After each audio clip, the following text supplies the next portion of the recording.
What's up? Let's take your boat offshore. No. Let's just trailer down to Pensacola and let's go out there about 90 miles offshore. Well, if we could get as lucky as we did in Chesapeake Bay for about 7 or 8 days, I'd go. Yeah, if we could do that, your boat being as long as it is in that 15-degree hole, we might be all right as long as even if we get in some snot, as long as we strap ourselves down, we might make it. And get the hell beat out of us. There is really no such thing as the perfect boat, is there? No. I think, well, most people, well, for me, I guess it's just whatever, mainly it's what type of fishing you do, where you going to want to go fishing, where you do the majority of your fishing. I had my boat built for Tennessee, nothing more. I like the crappie fish, so it turned out to be a good crappie boat. And, I took it to Chesapeake Bay this year and just got ungodly lucky, I think I wound up fishing 7 days in water. We had one day that got a little squirrely right there. I actually come back in early because I seen what the weather was doing, but it's just unbelievable to have, like everybody was talking about, how many people go to the Chesapeake Bay in a John boat. That's all my boat is. It's a big oversized John boat. And just to fish like that, I saw where Peter Mallett said this is his 5th time in a row trying to get out to go fishing and offshore fishing.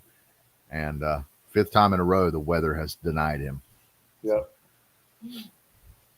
At the end of the day, it's all about the weather. I mean, I don't care what kind of boat you're in. Even on the bay, like Clint. Clint's got that big offshore sports fisher. And Chuck Tymon's got that True World.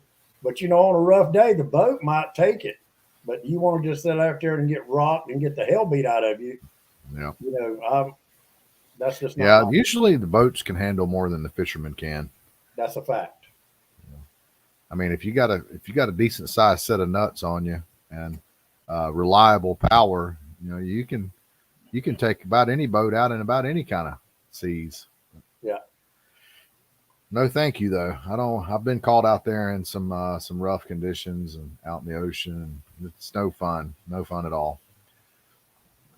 Well, I was told a couple of years ago, and I didn't know this, more fish across the board, brim, crappie, catfish, bass, more fish has been caught out of a John boat than any boat made. Yeah. I mean, the John boat is about like the Zebco 33 of boats. Yeah.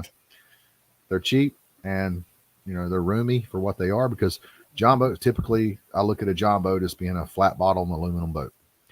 And any boat that's flat bottom is it's going to be stable for its size, Like your boat, I think your boat is a 2472 Sea Arc with a 15-degree hole. So you kind of got I would rather have the 15-degree hole than the 2472 with the 3-degree hole. Yeah. I mean, the 3-degree hole, you're going to draft less water, so you can go a little skinnier. Yours is going to draft slightly more, but it's going to be a better ride, and it's going to handle rougher water. But what I really like about mine, as far as the V2, and like a lot of skiffs, Carolina skiffs, you cannot turn. You better have a football field if you want to turn one around, or you're going to be hitting reverse and forward and reverse, just back and forth. Right. But the more boats you got in the water, of course, the better it's going to turn. That's right. I like it also for turning radiuses, making tight turns and stuff. The more boats you got in the water, the more that V you got in the water, the more restriction you have for it to turn instead of just kind of skip across the water. Yeah, it'll turn like it's on rails. Yeah. Like a flat bottom, like a Carolina Skiff DLX. They kind of turn almost like a jet, like you got a jet drive. A jet drive on them or something. Yeah. But, every boat, JR, there again, everybody fishes different. Everybody's got a lot of different techniques. I guess you just try to, you got a lot of guys out there, especially a lot of the older guys, like Wade Burdett. Wade just crappie fishes, as far as I know. He could probably striper fish out his boat, but Wade's got his boat set up to crappie fish. That's what he does. It's just whatever you like to do. That's a lot of guys love those little like Wade's got the tracker, the bass tracker. Yeah. Good boats. Yes, they are. But yeah, Daniel Skipper. I went to the Hybrid Striped Bass Association tournament on Norman Saturday, and the guy that won it was in a Bulls Bay. Peter Malik. He's got a Bulls Bay. I don't think his console is as forward as yours, but I love your boat. That is, if I had the money, that would probably be the boat that if I had the choice, I would probably get a Bulls Bay over anything else. I mean that your boat is sexy as hell. That's a beast of a boat. You know, like Perry's boat. You know, Perry's got, you know, he's got that North River Seahawk, you know, Right. GP, and it drives Yeah. pretty light. And I think, you know, they compared it. I think it's right up there. It may be as good as a Hughes Craft. It's right there at it. No, not quite Um, good as a Hughes Craft. Not quite. Okay. And I know the metal, It's you right know, below it. yeah. And it's got a little bit thicker of aluminum than a lot of boats. I don't know if it's as thick as a Hughes Craft. I don't remember what he said. No, it's Um, not. It's not. It's. I think it's matter of fact, it's the same thickness as your Sea Arc is. yeah. Yeah. And, you know, there again, North River, you know, they make a good boat. And if that's what you want, you know, you want to pay that kind of money for that. Uh, you know, but hell, if you're going to spend that kind of money, get a huge craft. You know, I mean, Right. you save a lot of money, you get You the know same boat. the sides are Yeah. higher on a Hughes Craft. Yeah. You know the transom. It's got a taller transom. So, you know, there you go. See, hey, Yeah. in fact, a guy, a guy seen me when we were down there in the tail race. I meant to tell y'all this. And he called me and he said, I can't believe you was on the boat with Jeff Pill fishing. I said, I ain't on the boat with Jeff Pill. And he said, whose boat was that? I said, oh, he said, that big blue boat, ain't that Jeff's? I said, no, that's Scott's. And he said, oh, okay. He said, yeah, that's right. He said, uh, Jeff's got a more expensive boat, don't he? And I kind of laughed. I said, well, I don't know about that. He's got more stuff on it. You know, but yeah, it's just every boat. Like I said, Scott, that's what Scott wanted. He can saltwater fish in it. You know, he uses it in the tail race, takes it to Tennessee. Um, you know, but I just had my boat specifically for striper fishing. Of course, the way I fish, a lot of people think I'm catfishing. I've had many people in Tennessee holler at me, you know, think I'm catfishing. You know, because you're sitting out there with cut bait. And I know a lot of striper fishermen, they won't cut bait just for the simple fact they're scared somebody will label them as a catfisherman. Um, you know, but Yeah. it's just whatever, you know, you buy the boat to suit your needs. There's Junior War Scout. He's got the Ghetto Rig. That's the name of his boat. He put one of those. Damn He it. put Junior put one of those. Looks like rust wraps. Makes it look like it's old and rusty. And Yeah. you know what I'm talking about? Yeah. Yeah. Junior put one of those on it. I want to say Junior's got a Starcraft. Yeah. It's like a late '90s model boat, and runs good. It's good boat. Yeah. Little V hull aluminum boat. Well, you know, we talk about boats and not knocking people that's got skiffs because I think a skiff is probably one of the best fishing platforms you can still buy for the money. Just straight out of the gate, it's hard to beat a skiff for fishing. But if you have to do any kind of riding, you're gonna get your fucking brains beat out. I mean, the first Yeah, I mean, like even in your boat, as long as you got, if you got a 10-inch chop out there, you can do 40 miles an hour, and you're good. But if it starts to white cap, you got to learn to come off that throttle a little bit because Yeah. it's going to beat you to death. Well, I tell you, when I bought my boat, I was wondering how it was going to ride, and there was an ongoing thing with me and Jeff Hill. Everybody said get Lori a seat because I bought actually an air ride seat, Mm-hmm. with the cushion, the exhaust, all that stuff, and I took that boat out a couple of times, and me and Patrick Miller and Lori and his wife Ashton, we all went out to the Fourth of July fireworks show down at Bigwater Marina in Hartwell. Mm-hmm. And you talking about rough? It was rough out there. And even Patrick's wife, she said, I can't believe this boat rides good. She told Patrick, she said, this thing rides better than your boat. Boy, Patrick didn't like that at all. But anyway, the moral of that story is I took that seat out and sold it. And I just put a cooler there. My Yeti, that 120 Yeti I got with a cushion on it. Yeah. That boat, for what it is, it rides really better than I thought it would. It's still a big aluminum boat. I think it makes a lot of noise, as even when the water's choppy, it sounds a lot worse than what it is. It does. But as With far your as boat, with it having the 15-degree hull, so that gives you more freeboard. See, yeah, when you're standing on the deck of the boat, see, this is the deck, and you're standing there. The freeboard is the amount of space between the bottom of your feet and the water on the yeah, bottom of the boat. So you got more freeboard with a 15-degree hull because your hull's got more of a V, so it's deeper. It drafts more. You can't go quite as shallow. yeah, So when you're smacking, when you're going down the lake and you're smacking, there's more space between your feet and the water, so it doesn't ride it. So it absorbs. It has more room to absorb all that shock. So it's a better ride. yeah,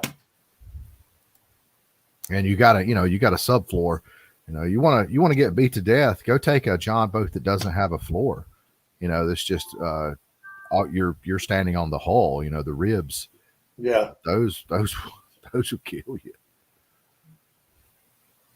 Yeah, like I said, it's just it's all personal preference. There again, Scott, he named his the Blue Bean.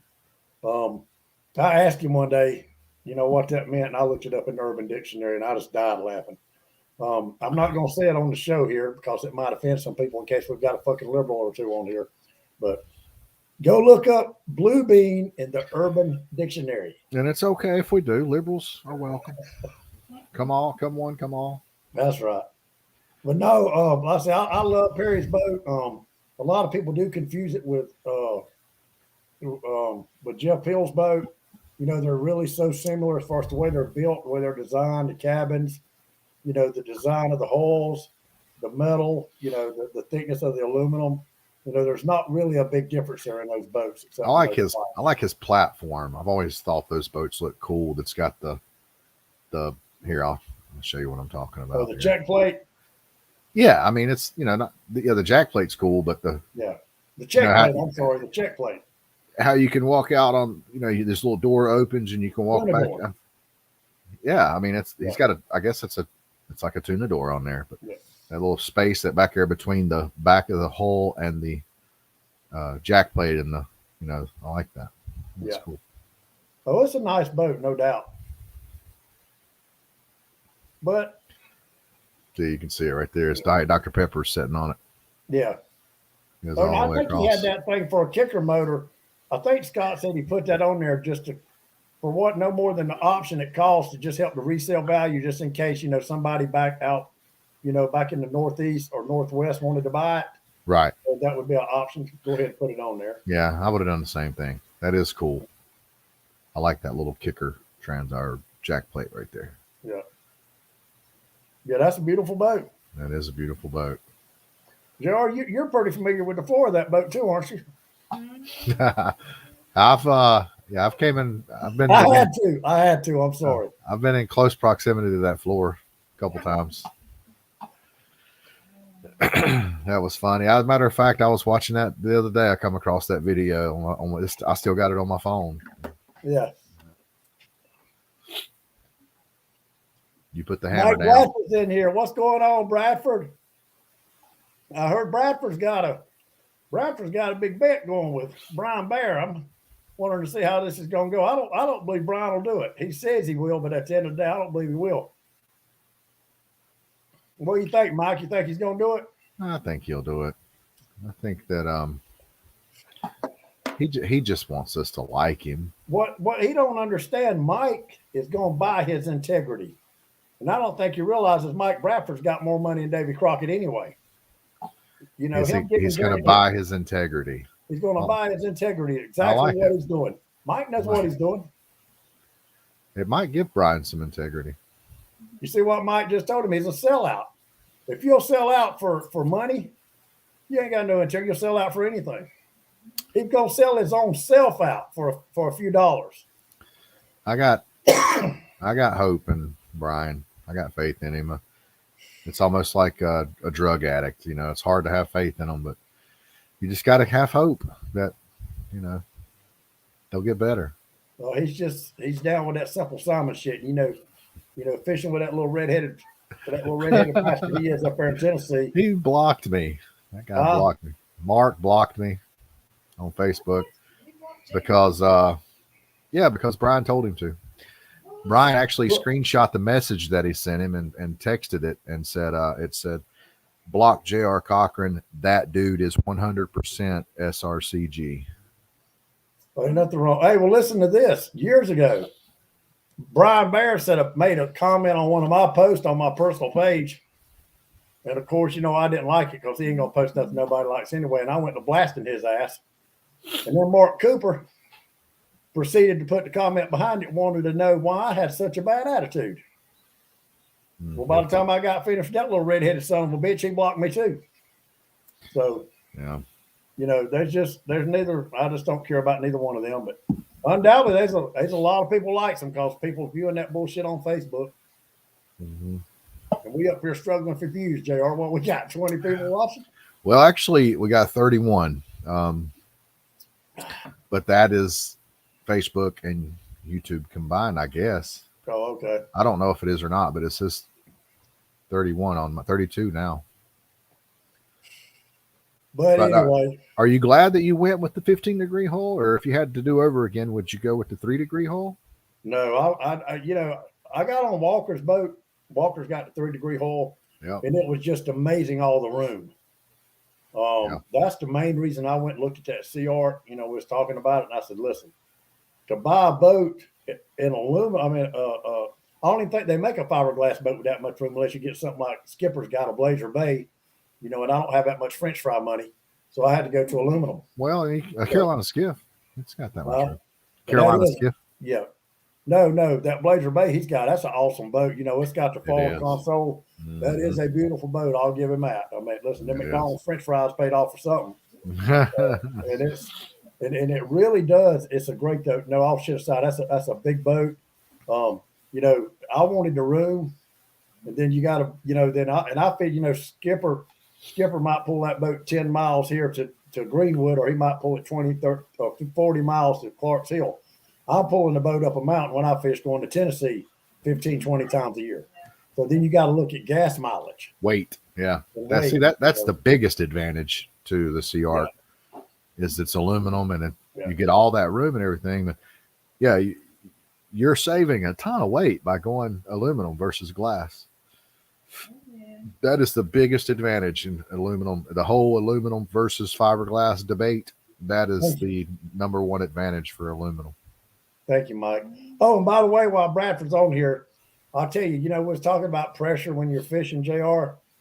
James and Mike was fishing, we all got, but you wasn't no guide trip. And I didn't feel like, I had to catch no fish. But that's the first time Mike had ever been on the boat with us.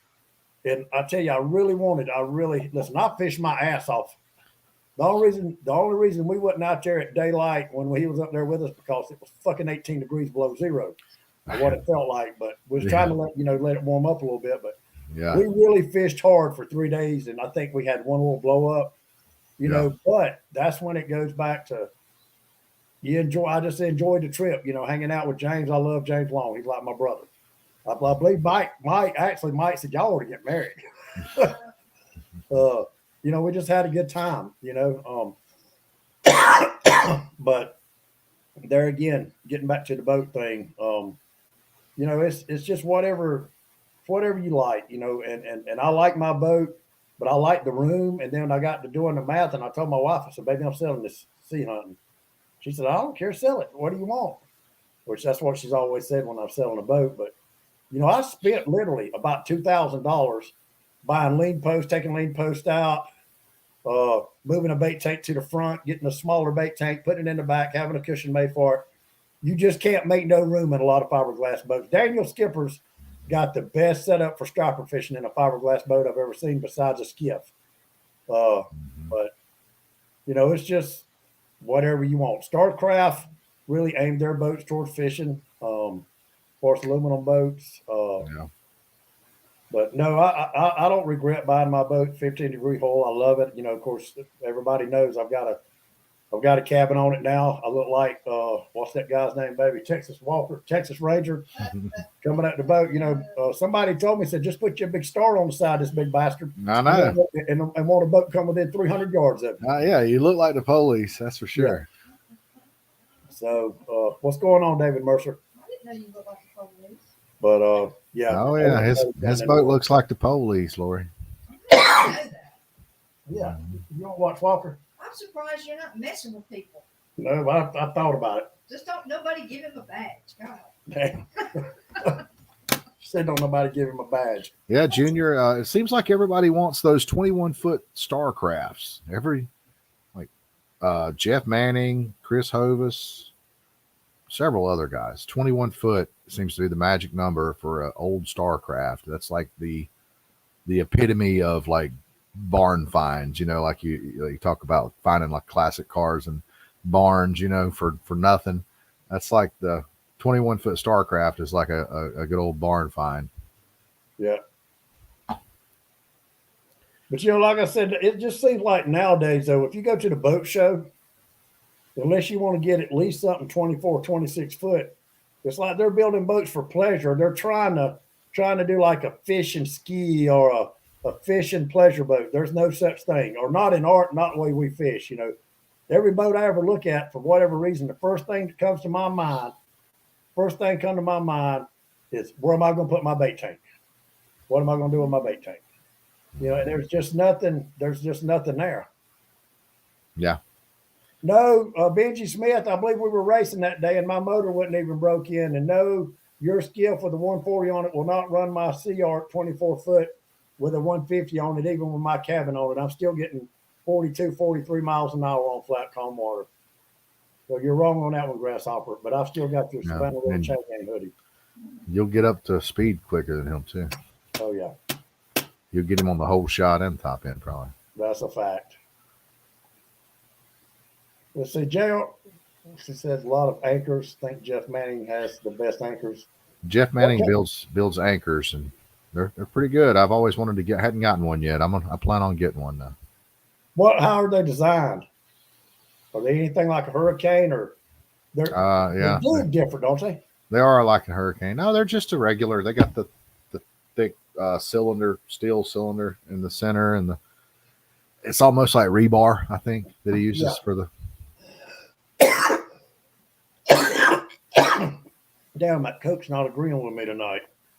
Joe, we was talking something too about maintenance, and I put this on Facebook one night last year. And and there again, still got about 16, 18 people watching. What do you think? And I'm asking you, JR, and anybody else can answer.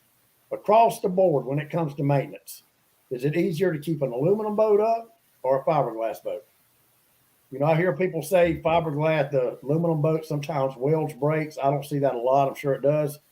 But I've seen every fiberglass boat I've ever had has cracks in it somewhere. Yeah, 2 or 3 months old has stress cracks in them. So you got your reputation boat. Like you always hear the tracker boats, the Grizzlies, the welds crack on them, the trackers. But when it comes to aluminum, I mean, an aluminum boat is an aluminum boat. Especially when it comes to like a utility type boat, like a Sea Arc or a Grizzly Tracker or a G3, there's the open subfloor, open, pretty much flat bottom, 3 degree up to a 15 degree entry, like on yours. But they're just an aluminum boat. There's really a fiberglass boat. There's a much wider range of hierarchy. Like there's Grady Whites and Scouts, and then there's like no name bow rider glass boats. So there's crappy glass boats that just, when you make a fiberglass boat, the quality of the boat is how much glass is mixed within the polyethylene or the plastic that makes the hull. When they spray the glass on the hull, how much glass are they using? Because glass is expensive. So your cheaper boats are going to have less glass, so they're not going to hold up as well. The gel coat's not going to be as nice. If you look at the finish of a Scout boat or a Bull's Bay boat, the finish is much, much better than the finish on a Bayliner glass boat. So there's a lot more wider array of glass boats than there are when an aluminum. Aluminum boat's an aluminum boat. I also too, everybody was talking about Sea Arcs. Dieter Milhorn just made a comment. He heard the new Sea Arcs are coming with auto inflating airbags for when they sink, but You know, most of the people that talk shit about Sea Arc can't afford a Sea Arc. You ever notice that? They look at the price of them and say, "Wait a minute, no, I better drop down and get me a Lumacraft. yeah, a Lumacraft or a Hughes Craft or maybe a North River. You know, I can't afford a Sea Arc, so I'm gonna drop down. I'm gonna downgrade and get me a North River or a Hughes Craft. What do you think? Yeah, I mean, if you live on the boat, on the lake, or you don't have Yeah. very far to trailer your boat, you know, a glass boat probably could be better for you. You know, they're more luxurious. They handle, you know, water better. They they you don't they're not as loud. You know, even like I said earlier, in an 8-inch chop, you know, you could be going 40 mile an hour, but you know, it's going to be much louder and rougher than if you're in a glass boat. Yeah. But if you're trailering your boat like you do, Tennessee, 4 hours, man, I would, man, So much like a aluminum, no-brainer. aluminum all day. Yeah. Well, The when I weight. had that sea hunt, of course, I think, you know, there again, we're talking about almost 2 years ago. I think I was averaging about $150, $180 one way in gas. Mm-hmm. Now I can go up there on a full tank and have gas left. But you know, I'm driving a Dodge. I'm not driving no piece of shit Ford or Chevrolet or Oh God. you know, this other bullshit. I'm driving a Dodge. So, but Right. that's a story for another time. All Hey. right, let the comments roll in on that one. Hey. But no, but there again, like I said, it's, you know, yeah, Dieter, I do want to see yours, buddy. Everybody, it's just what you like. Like I said, the first Carolina skiff I rode on was Anthony Finley's. We got caught on the backside of Andersonville Island, and I mean, it was a storm, and it was pretty choppy out there. But this is no lie. When I got off the boat, I had to go to a chiropractor the next morning. I literally couldn't move. That boat beat the shit out of me. And I told Anthony, I said, buddy, I said, you don't reckon you ought to check your stuff, make sure it's, oh shit, dude, he had screws not loose in the tower. I think his trolling motor had started to come loose. Mm. I mean, but hey, fishing platforms, if you just want something to fish out of, you're not worried about the ride, or you don't have to make a lot of long runs, or you know, you can't beat a Carolina skiff for the fishing platform. The fishing of it don't get no better. Yeah. All that room is nice. Yeah. My buddy's You know, got he's got a 238. Alan, you know, he's got a 238. And Yeah. He got the DLV, and you know, these manufacturers are really good at marketing their whole designs. You know, the DLX Carolina skiff, you know, they come out with the DLV. They were like, you know, when you think you look at the DLV compared to the DLX, you think, oh my God, that thing could take some much rougher water. There's no difference in them boats. They both will beat the shit out of you. The DLV might turn just slightly better, you know, but that's about it. They ride about the same. It's all in marketing. What you say about something, you know. Mm-hmm. And then sometimes, you know, people get it in their mind. Well, they say it rides better, so in the back of their mind, they're thinking, "Hey, this rides better because they say it does." I've rode in both of those boats. I can't tell the difference in neither one of them. Both of them will beat the hell out of you. Yeah, Matthew, I think that my buddy's 238 Carolina skiff has, I think the capacity on that thing is like 17 persons or something. And how many times have you ever seen 17 people on a Oh Carolina my skiff? God. I mean, you're not going to get 17 JRs on there. I'll tell you I that. know, right? That thing will sink. Another selling point. Or you could just put 3 big fat ass people on there that would equal up to 1,700 pounds. I mean, you know. Yeah. So much good. Hey, Scott Perry. No, we're not worried about trailer, and that's why we got aluminum boats. But you shouldn't. Well, you don't worry about it either. Your boat's such a light gauge aluminum on that. That's on your true. North River, you really, you got. I You're bet. lightweight too. So I bet that boat don't weigh nothing.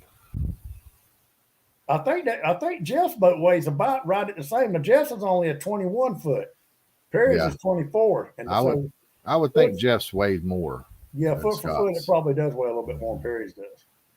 Yeah. But you know, there again, it's what you like. Hey, does anybody who knows what boat stands for? Bust out another 1,000 or break out another 1,000. Yeah. Is Perry on here tonight? I haven't seen him comment. I don't know. I hadn't seen no comments from him at all. I've seen one that said something about y'all worried about trailer, and that's the first comment I've seen. I don't know. Maybe his comments ain't coming through. he ain't said nothing about that North River. So I don't know. That's right. Hey, I used to pull well, I actually had the boat I have now, but I also had this little aluminum, it was a Lumicraft 1442, Matthew, and I towed it with a Ford Escort and a trailer hitch on a Ford Really? Escort.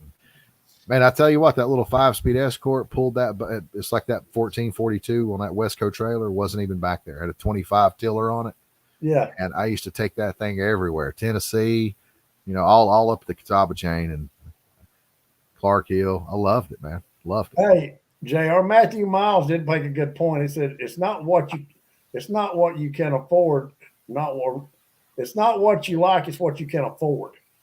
Now I'll tell you, with that being said, when me and Lori first met and I got back into fishing, and a lot of people, I put this on Facebook a couple of times. We had a fucking 12-foot Eagle John boat that I bought from a buddy of mine that was doing heat and air work with us for $200.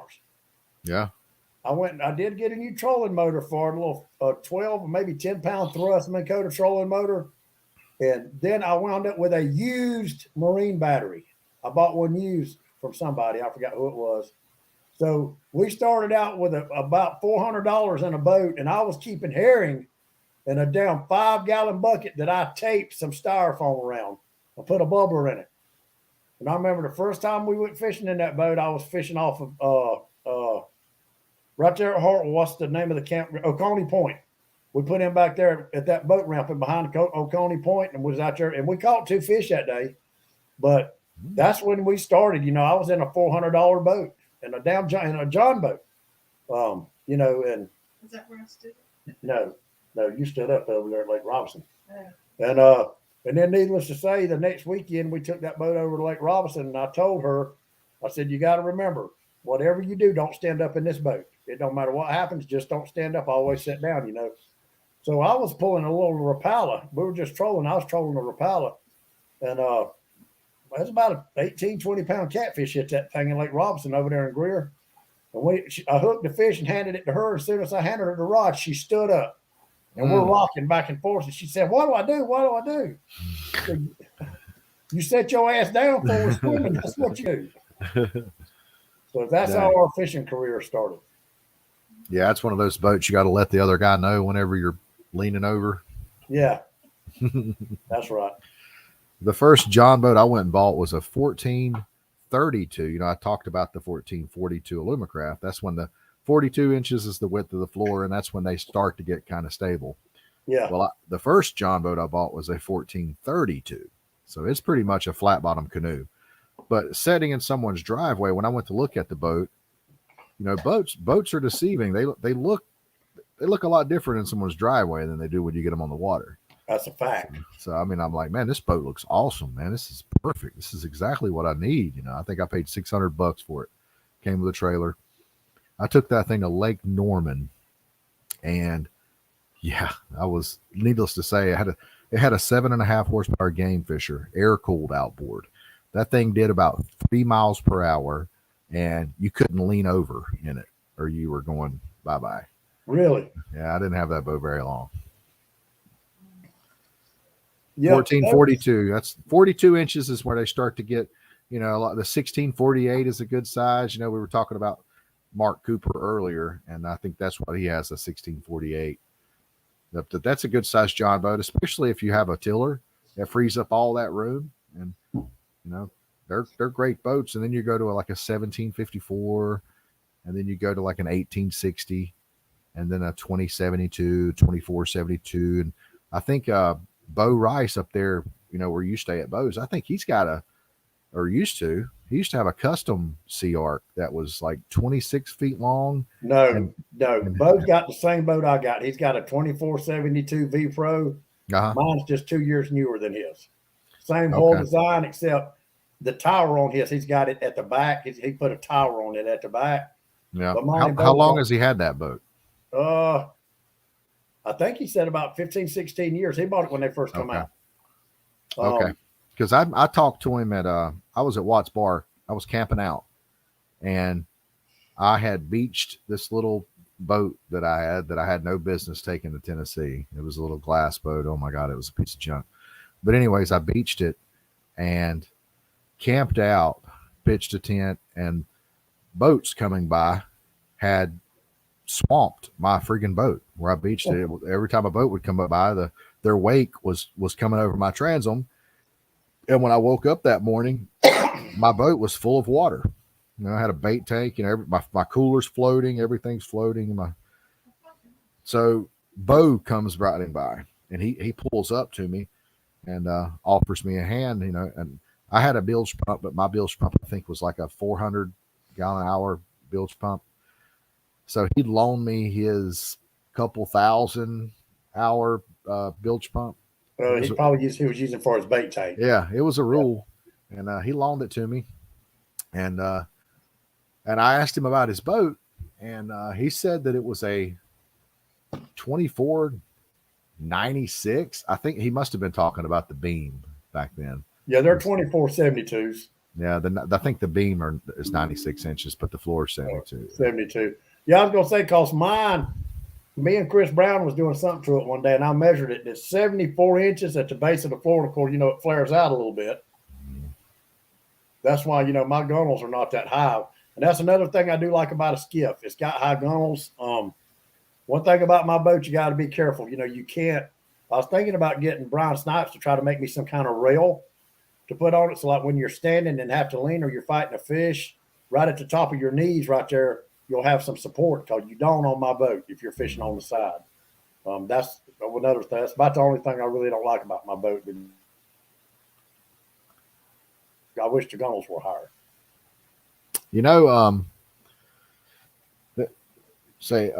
Matthew said to check out some Australian boat manufacturers, what they do with aluminum, and it'll blow your mind.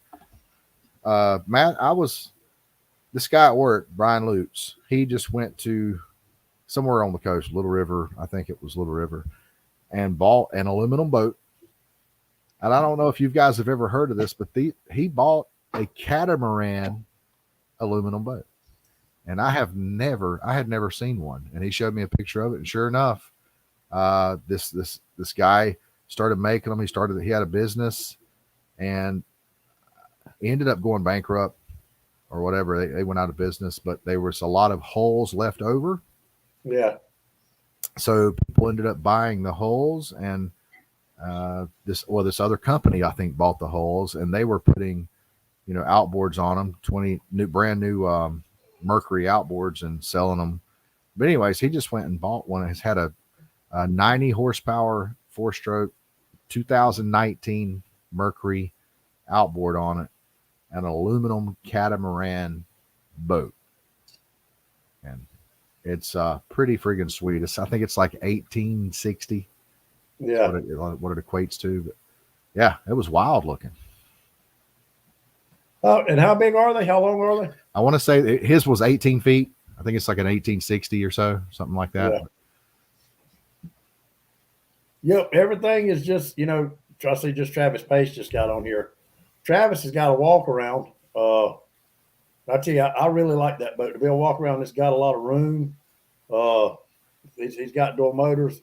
Travis, what size motors? I think I want to say it had 115, two 115s on it. I may be wrong. And this, I think it's 24. It may be 26 foot. If I ever bought another boat, I might get a walk around, because you still got a little cabin area in it. You got a way to get out of the weather. For real, you can take a lot bigger water on them, but you just can't get around to the front of them. It's hard to.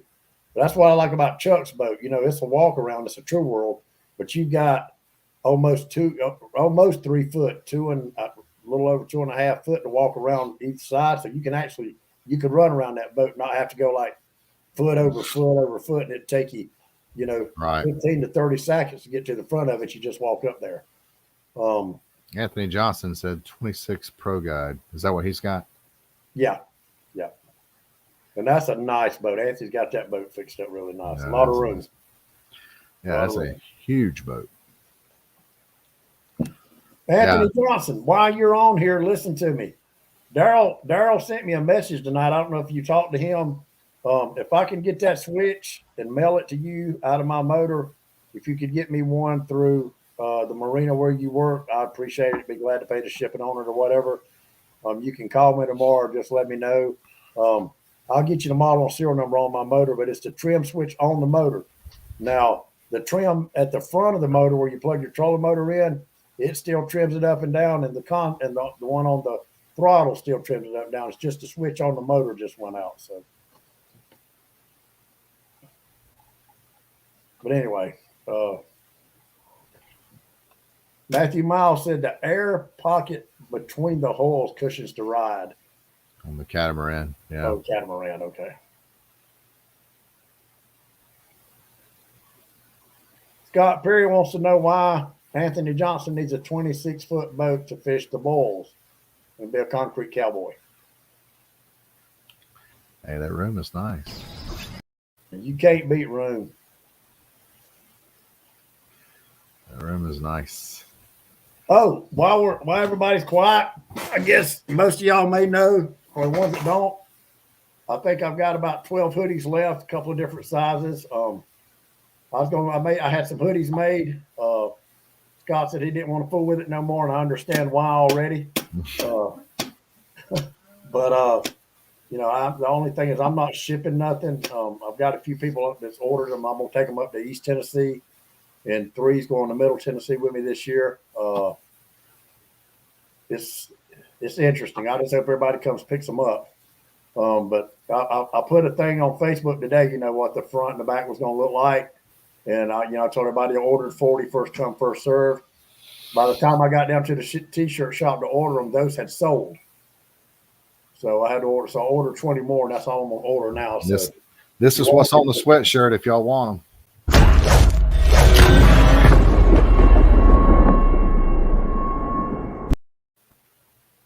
Same game. No. Does Michael Walker come on them too?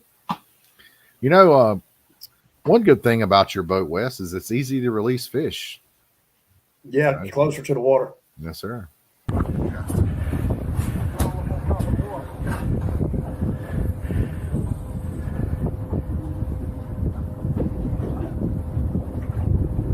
Okay. Hey, let her go.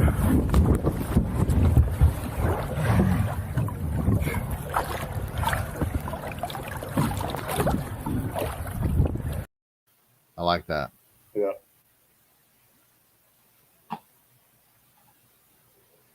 Which boat is this, Wes? Huh? There's this one boat that was on those pictures that you sent me a long time ago. Never mind. I can't get it to come up, so never mind. Yeah, they there again, it's the main thing, like Matthew Miles said, it goes back to what you can afford. Everybody, for whatever reason, there's this big thing. People think I'm rich and got money, and I don't. I work hard for what I got, and I could have pretty much bought any boat I wanted, if I wanted to get some shit on credit, but I paid for my boat. I paid cash for it, everything on it. When I did it, I paid cash for it. It's not the nicest boat in the world, but it does everything I want it to do. And in the wintertime right now, if I say I'm going to Tennessee, my phone blows up. Everybody, they don't mind fishing in the wintertime. In fact, it may get too hot on that boat, I've heard. It's comfort, and I did it around me and what I want. And I've probably bought my last boat. I'm 55 years old. I don't feel like fooling with them no more and rigging them and trying to find depth finders. I was thinking about putting live scope on mine. But the way I would have to do it, I like stuff to be neat out of the way. You can turn it off, turn it on real quick, not a bunch of clutter. And even with the ice pack, putting a pole on it and how you dip the pole up and store it and put it back out. And when you pick it up and move, and I just don't think it would be my thing right now. So I'm just going to keep what I got. Yep. Yeah, that'll be the last boat you ever own. That boat will last you forever, man. Anthony Johnson, I got you a hoodie, buddy. I already wrote you down. I got your message today. I do miss my tillers. I still have a tiller boat, But I got this. It's an old high tide boat. It's a 91 model high tide. And Yeah. they're made in Georgetown. I don't know if you've ever checked out high tide boats, but I got a little 14-foot Super B. And it is the coolest little boat that you've ever seen. It's a little utility type boat. It's an open floor boat. And I mean, an excellent made boat. It's got a 25 horsepower. Well, I got my cousin's 25 horsepower Evinrude on it right now, but had a 25 horsepower Yamaha on it at one time. I ended up selling it. I wish I wouldn't have. But I got a 15 horsepower Evinrude, and I got a 35 horsepower Evinrude. Both of them run. So I thought about, I got this little console that I used to have, this little 15-foot Starcraft that I sold it, but I took it had a homemade center console in it. It's this little skinny steel, somebody made it themselves, but it's small and it's tall. And I'm thinking about putting it in my little high tide and moving it forward right behind, because I got a little short deck on that high tide, and moving it forward and making it like a little Ford console, like little striper boat. I think that would be cool as crap, man. And that thing's a stump jumper. I wouldn't be afraid to go hammer down up the Caney Fork on that boat. And it's stable. You could put a 30-gallon bait tank in that boat and fish, 2 guys. I think, where did that, JR, was that on, we were talking about on this a couple of weeks ago? People call it a mullet boat. That idea, mullet boat. Mullet fishermen having the console so the whole back's open. Yeah, that's right. Yeah. I haven't really figured out why they make mullet boats like that, but yeah. It's all about room. And there again, talking about bait tanks. You got to have room. And when I was looking for a boat, that's the first thing I looked for. Where would you put a bait tank? What size bait tank? I started to get 100-gallon males when I ordered mine, but for the type of fishing I do, and I don't catch bait, I ain't trying to keep 200 gizzard and cure them out in a bait tank. I have had 14, 15-inch trout in Mel's bait tank and kept them alive 3 or 4 days up there in the summertime. And that's about the biggest gist of what I'll use a bait tank for. So, like I said, I put the bait tank in there. I still had plenty of room to walk around the boat. Bait tank's right there where you need it. No matter if you're putting bait out on one side, somebody's putting that bait on the other side, it's convenient for both of you. So yeah, I think I've got it set up. I've got it set up the way I want to fish. If you get on somebody's boat, every boat's different. So you got to kind of, go with the flow the way they fish. But room is precious. I mean, it's worth its weight in gold when it comes to a boat. And nothing's worth being cramped up and tripping over rods and not having room for anything. But I don't have like OD, CD, what do they call that shit, baby? OCD. But I just, when I'm on a boat, especially when I'm on a boat, and here's the deal. When stuff's cluttered up and all messed up, you don't never know, especially when you're going to get a big fish on. But when you get that fish on, I want my net where I can get to, especially because I fish a lot by myself. You want your net in a certain place. I want my pliers in a certain place. I want my bogas in a certain place. So when I get a fish on, I can fight this fish, get it netted, get it in the boat. If it swallows or I can't get a hook out or I have to have pliers, get the hook out of his mouth, weigh and put him back in the water. Because there again, every second that fish is out of the water is a second less chance he's got to survive. So if you got all this stuff where you need it, it's all about time when that fish is out of water. That's another reason. I just like stuff to be where everything's got a place in a boat. And I don't know if you noticed, like when we were up there, I'd always say, JR, let's keep this right here, put the bait up on top of the cabin, and I've done lost 3 nets, but that's still the best place I see to keep it. I have to. I lost a Fravel conservation net, $180, flew off the top of my T-top. Yeah. So, it's just, there again, it's just having stuff where you want it. Yeah. I wonder if you could put one of those, how you had Brian Snipes fabricate your cabin or whatever you want to call it. So I wonder if he could do that on a glass boat. Yeah, he actually just did a Carolina skiff. What's that guy's name? I can't think of it. Is it Kevin Conrad? Am I saying that right? I mean, that was Todd Asher sent me the picture. It's a 26. Was it a 26 or a 28-foot? I mean, this boat was huge. He's got it on a triaxle trailer. It may have been a 28-foot CR. I mean, Carolina skiff. But he put it on there's a tuna boat. Mullet. Yeah. Mullet boat. I'm sorry. Mullet boat. And this thing just looks huge. But yeah, Brian just put one. And there again, I was telling Asher about it this morning. I believe the cabin, you could put it easier because on a Carolina skiff, you got what? 3 inches on top of your gunnel, 3.5 inches.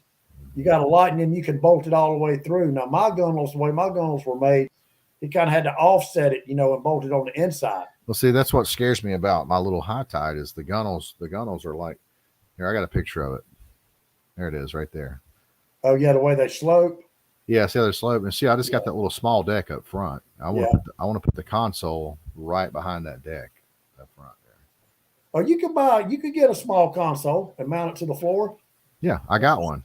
Oh, okay. Yeah. I don't see why you couldn't do that. I don't think you'll be able to throw a net off the front of it.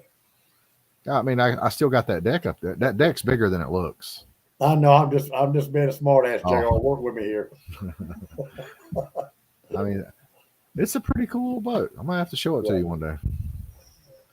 I might tow it down there and fish Hartwell next time I come down there. Be better than towing my big old boat all the way down there. Yeah, there again, towing boats and that wasn't the main reason, of course, but that was just a plus when I bought that boat. And there again, I fish Clark's Hill a lot. The part of Clark's Hill I crappie fish is about an hour and 40 minutes from where I live.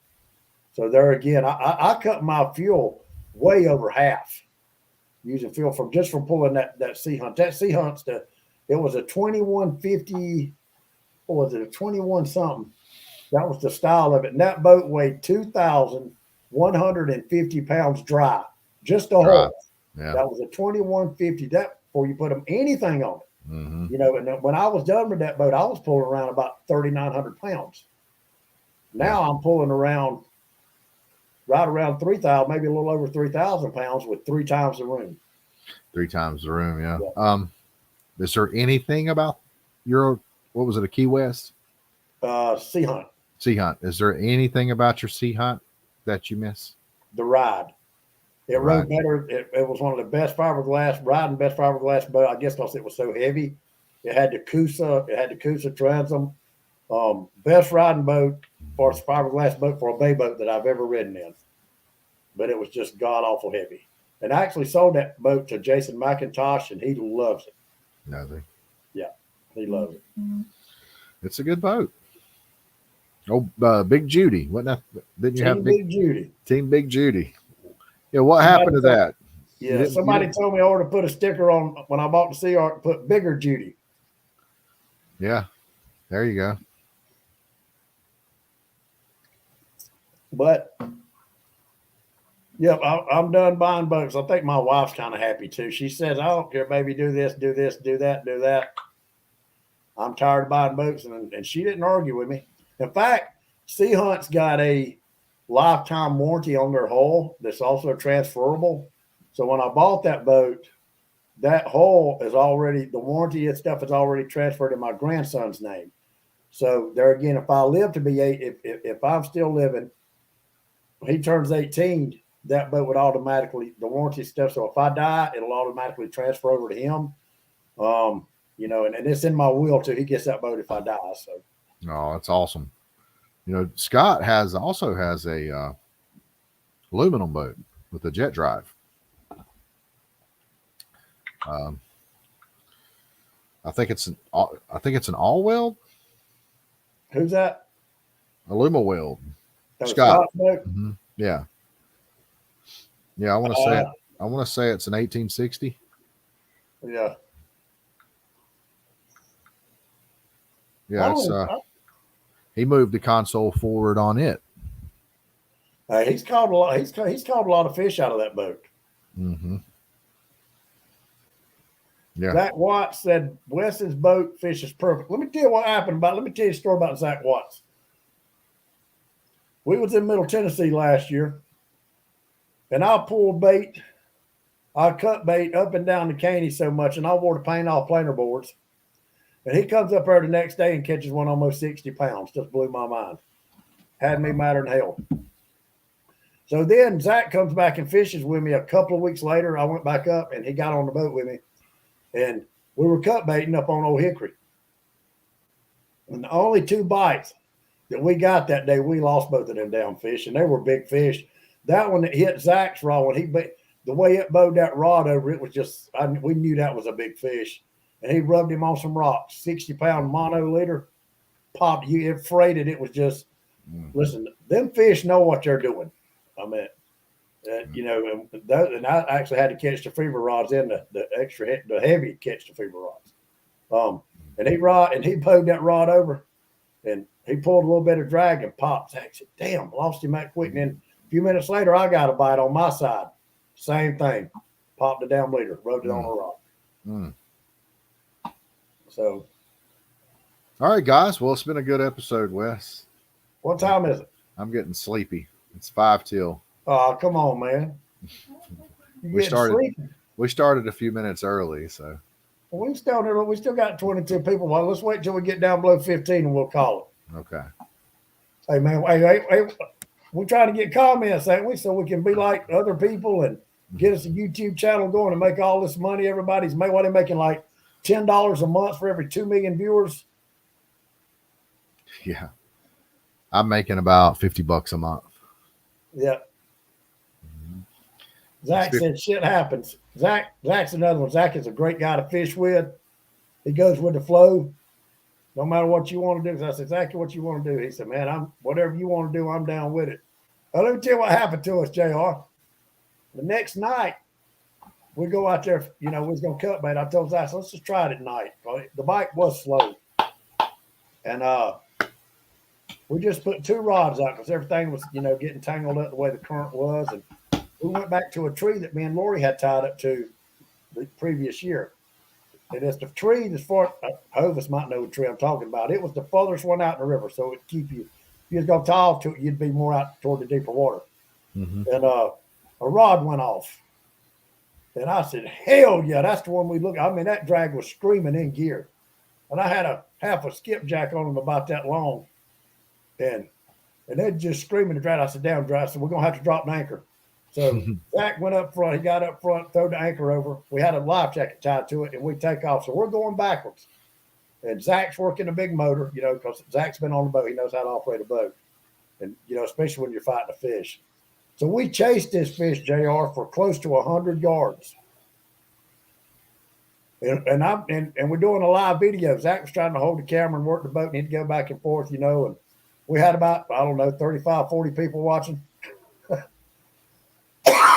And that damn thing came up in the camera, and it was a paddlefish. Looked like it weighed about 80 pounds. I always wanted to. Everybody I know has caught those doggone things in Tennessee. I've never caught one. Well, I snagged it right. If I ain't mistaken, Zach may remember. It seems like it was right in his dorsal fin. Yeah, Zach said West was Shaq. Seemed like it was right in his dorsal fin. And dude, we played with that fish for like 30, 35 minutes, live video. As soon as I seen it was a paddlefish, I said, kill the video. He said, what's wrong? I said, kill the video, just kill it. So he stopped it. He said, what is it? I said, it's a damn paddlefish. I don't want nobody to see me catching a paddlefish. Paddlefish are cool. Yeah, but I'd like it. Been a big old 50-pound striper would have been a whole lot better. But yeah, that excited the shit out of me, boy. I just knew I had listen, I could have thought that could have been a state record the way that fish was fighting me. They were pulling water too. So he was going with the current. That's why I couldn't have stopped him even with my reels. And he was in the dorsal, and I had him hooked in that dorsal fin. He probably wouldn't even feeling nothing. Scott said if you'd have had beads, you wouldn't have broke off.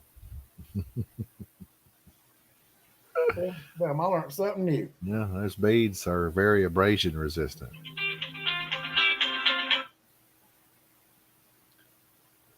But yeah, we had a pretty good trip that time. I said we didn't, and that was another trip. Stayed up there 4 days and didn't catch it. Caught one fish. Jason McIntosh first. I think he caught one about 38 pounds there in the Caney, and that was it. So altogether, 5 or 6 days fishing. one fish. That was a Then, good burp, Wes. huh? That was a good burp. You can hear that? I did. Yeah. That's that greasy ass steak finger plate from the clock. But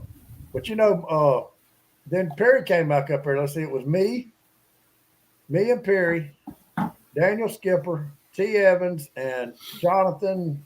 Can't think of Jonathan's last name right now. He was T. Evans' brother-in-law. We fished for 2 or 3 days. I don't remember. Scott, you might remember that. We had one blow up on Cordell Hole. 3 days fishing. Couldn't put a fish in the boat. We fished a caney. We fished all over Old Hickory. You know, it's fishing. Mm-hmm. I know that. That was right after it flooded, wasn't it? Yeah. Well, there was running a lot of water. But there again, that goes back to the fishing and skill. And I'll take luck. I'll take luck in fishing over skill any day of the week, twice on Sunday. Because that's about what all wins a tournament. When you got, pull out the SBC, you got 100 boats out there. Most of those guys know what they're doing. They're great striper fishermen. It's just going to come down to who gets lucky and catches that big fish. You know, speaking of the SBC, we had the HSBA Saturday on Lake Norman, the Hybrid Striped Bass Association tournament. And there was 43 boats. Yeah. That's a good, and those guys they've only been doing it for a few years. And I mean, I could see them, maybe getting some sponsors, some bigger sponsors, kind of like the SBC. But the thing is it's on Lake Norman and it's hybrids. Yeah. The big fish of the day was 5 pounds. So, but people love it. I love it. It's just something about it. JR, I was trying to Chuck, my buddy Chuck Tymon, they did a show up in New Jersey 5 or 6 months ago, and it just aired, and it aired on Sportsman TV.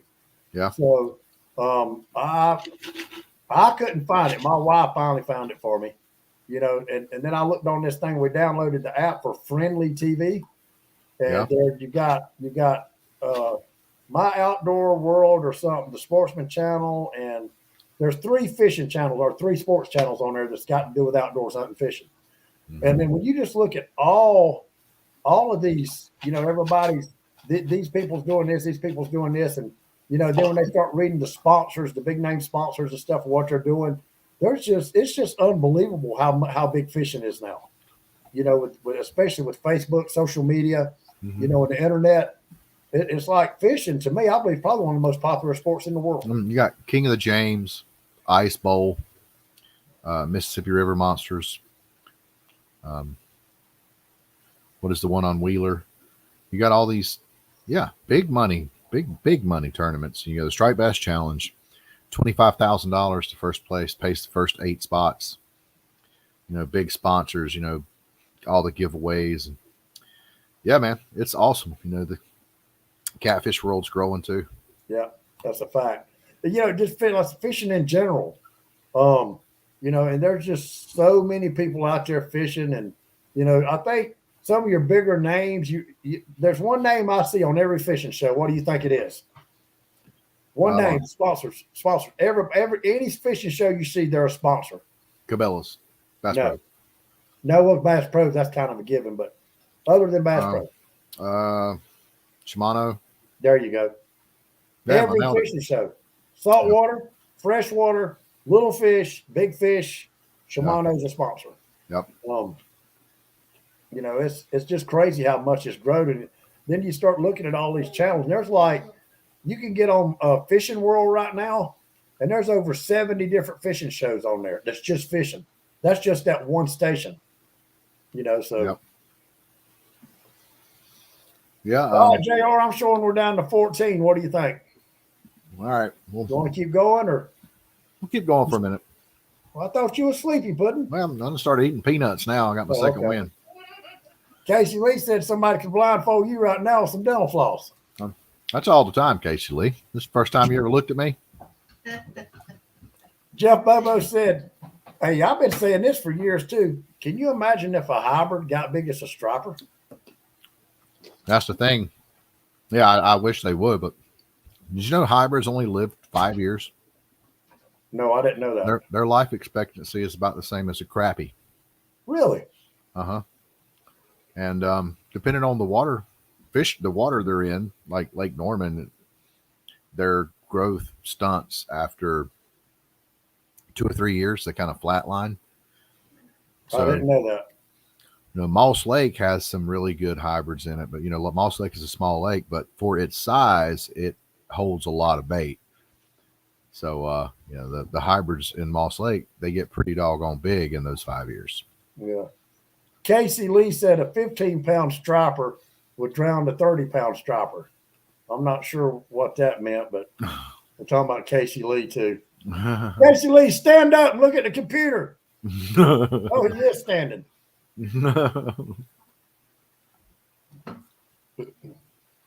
And then there again, people talk about fishing pound for pound. From my understanding, in fresh water, a brim is probably the best fighting fish in fresh water. Yeah, I had a friend one time that said if brim got to be 10 pounds, you wouldn't fish for anything else. No. Can you imagine? They get on their side.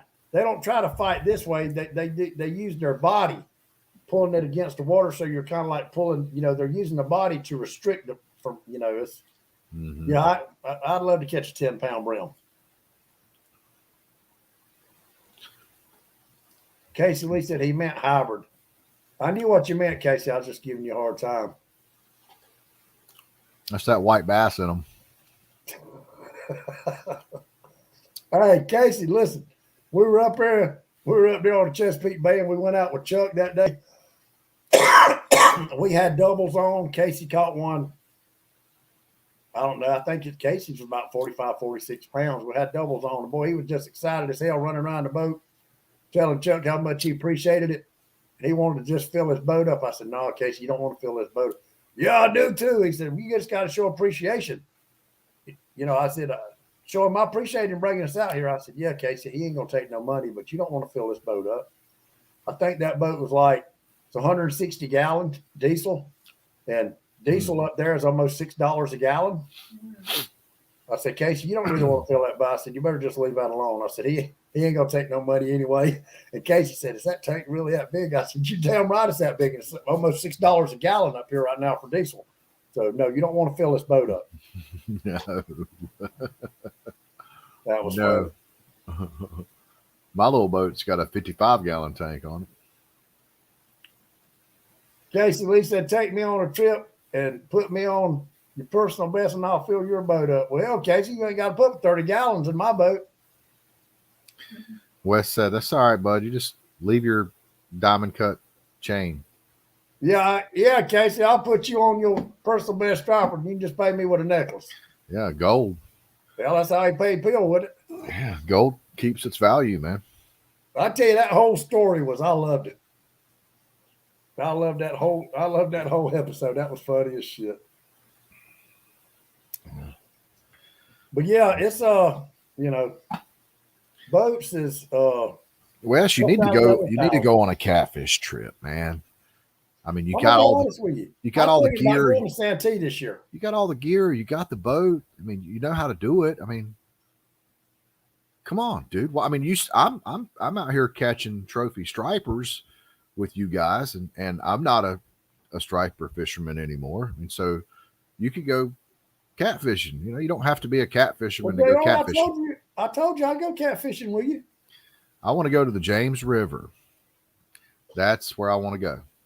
And you want to take my boat to the James River? I mean, it doesn't matter. We could take my boat or your boat. It would be better, but the James River is the mecca of trophy catfishing. It doesn't get any better. It's way better than Santee. Santee isn't what it used to be. Even in Santee's heyday, I don't know if it would compare with what the James River is today. I'm telling you, the James River, I can catch giant fish on the James River. Yeah. I've never caught a giant fish on the James River, but I know I can.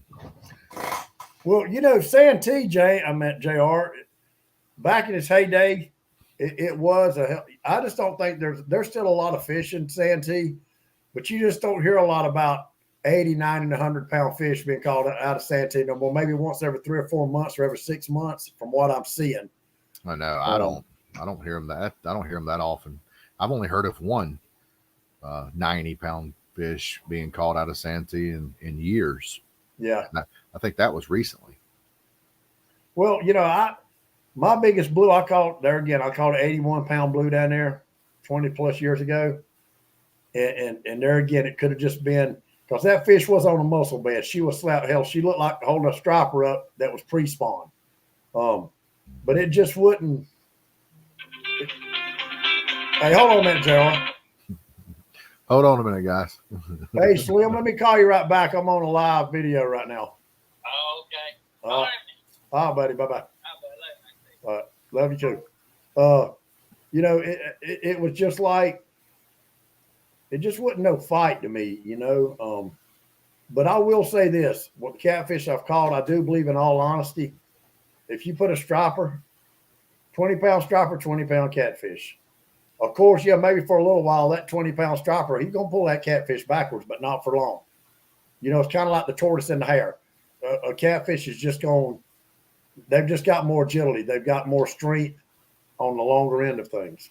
And I like that quick, you know what I'm saying? Just that quick screaming. But I hooked into a flathead that did me like that on Hartwell one night too, that I thought was a striper. So, yeah, I think a lot of times fish are almost like people.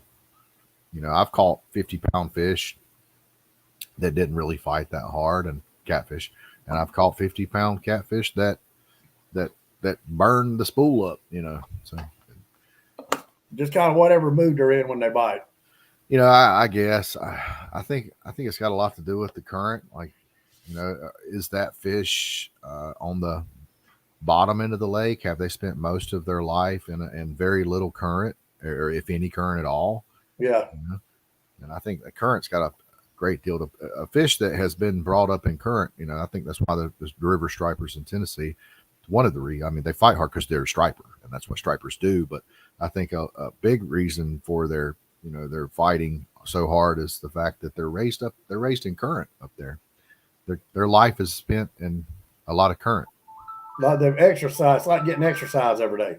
Yeah. I mean, I know, like when I fish, I used to do a lot of crappie fishing on Lake Norman, and about a couple times a year, I would go to Lake Murray and crappie fish. And there's a bigger size limit on the crappie on Lake Murray, and the Lake Murray crappie, they just fight harder. I mean, they fight way harder. They're on the Savannah. I'm sorry. They're on the Saluda River, Big Saluda and Little Saluda. And they got a lot of current. I've always fished up there in the rivers. And those fish fight 3 times harder than the fish on Lake Norman. Like when it got to be January, February, I would lower my jig size down to 1/100 of an ounce, and I would use 2-pound line to catch crappie on a tough bite. Yeah. You couldn't use 2-pound line on Murray. I mean, you definitely needed the 4 on Murray. Well, Scott Perry said 5 hours, 30 minutes. I'm in. When's the best time to go? I don't think is Scott's boat really big enough to handle Santee Cooper if it gets rough? I don't know if I want to. Yeah, I don't know if I'd want to take. No, I don't. I believe I feel better on Pill's boat down there and that, or even mine down on Santee. Yeah, leave the North River at home. And I think CR, the size aluminum they use is probably a little bit thicker than a North River. Well, I'd rather be on my boat down there than the North Rivers are nice because they're so light. They're nice for fishing around around the house. Hit the lakes that are exactly. Definitely don't want to be trailering those things to any kind of big water. Yeah, exactly. But yeah, James, seriously, I don't know about the James River, but that'd have to be a trip all its own. But listen, I was thinking this year, Scott Perry's blocked us. We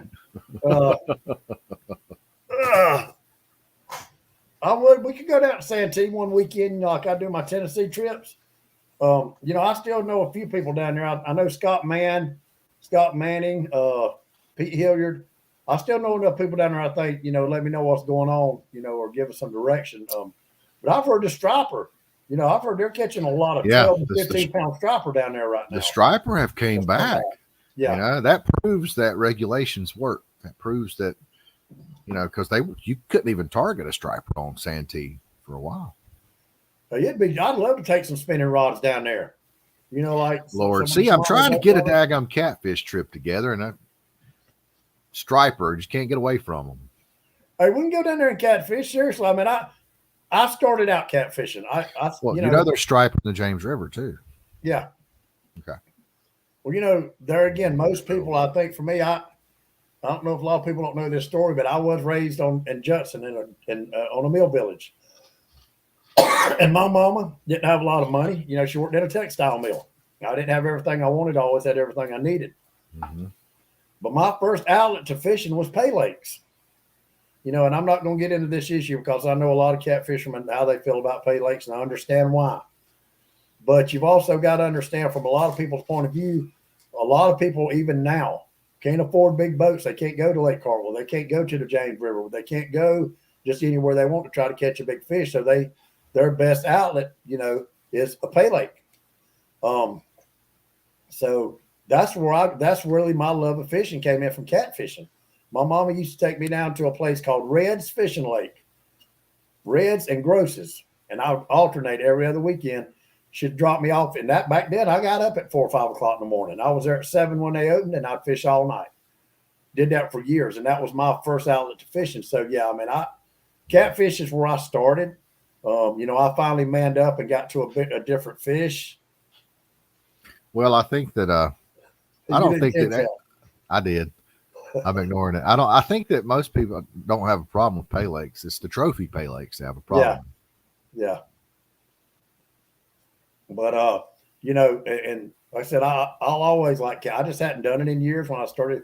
Especially when I caught my first big striper, I was like, "Shit, why am I still catfishing?" They'd be trophy striper paid striper lakes too, pay lakes, if they weren't such a pussified fish and could live in. I know, right? Hey, Lori's biggest fish, she caught a 47-pound catfish down at Santee a couple of years ago, and it almost pulled her little ass in the water. Hey, the bite is good down there right now. A friend of mine's birthday was this past weekend, and he went down there, got a female guide. Yeah. Don't see many female guides. But yeah, female guide, and put him on some fish. Filled a 150 quart cooler. The biggest one was like 47 pounds. Really? Yeah, they killed him. But you know, like Casey Lee said earlier, though, you know, catfish. We was talking about this the other week. The catfishing over the last 4 or 5 years has really just blew up. I'm talking about, you know, a lot of people just associated catfishermen with a bunch of rednecks with their pants down and their crack showing. They still do. You know, sitting on a bank fishing with chicken livers. Now you got these catfishing guys that's been dropping $180,000. They still do. You know, that's one thing I like about $100,000 on that's a boat. one thing I like about this brand right here is they kind of brought some class to that. Yeah, it's not just, you know, trailer park. That and Catfish Clothing with a K, yeah. Matthew Miles. But you got these guys, the catfish guys, dropping $80,000 on boats like it ain't nothing. Yeah, Bob Wilkes made. I mean, Zach Royce. Those storm cats are nice. You know, exactly. Zach has like the North River version of. He's got that Monster Quest or something like that. Monster. What's it called? The boat he has. Zach Royce. Yeah. Is it a Quest? Is it a pontoon? No.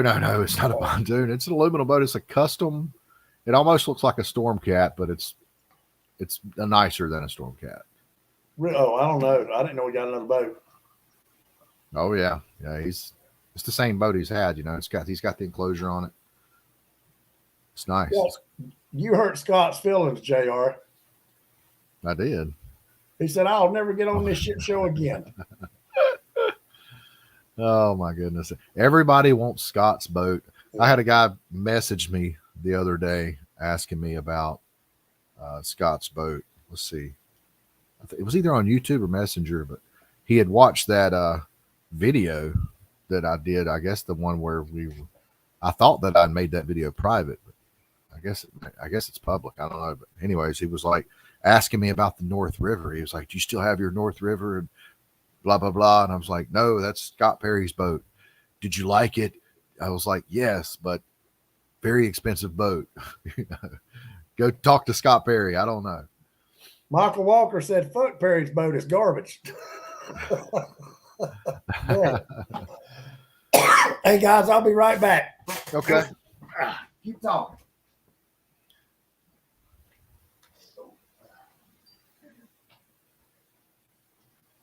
What you talking about, Casey Lee? Some of us don't know who he's talking about from one explanation to the next. That makes a lot of sense. What's going on, Michael Walker? We was talking about your boat earlier, the Cub, the commercial Sea Arc. Got the 25-inch transom on it, 3-degree hull though. Talk about beating you to death. But you could haul a lot of weight in it. I bet it's got an enormous amount of weight capacity.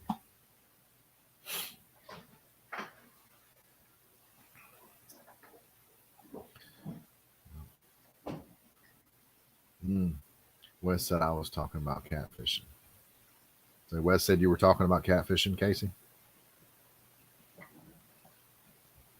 Tell you something else. Talking about boats, was talking about you earlier, Walker.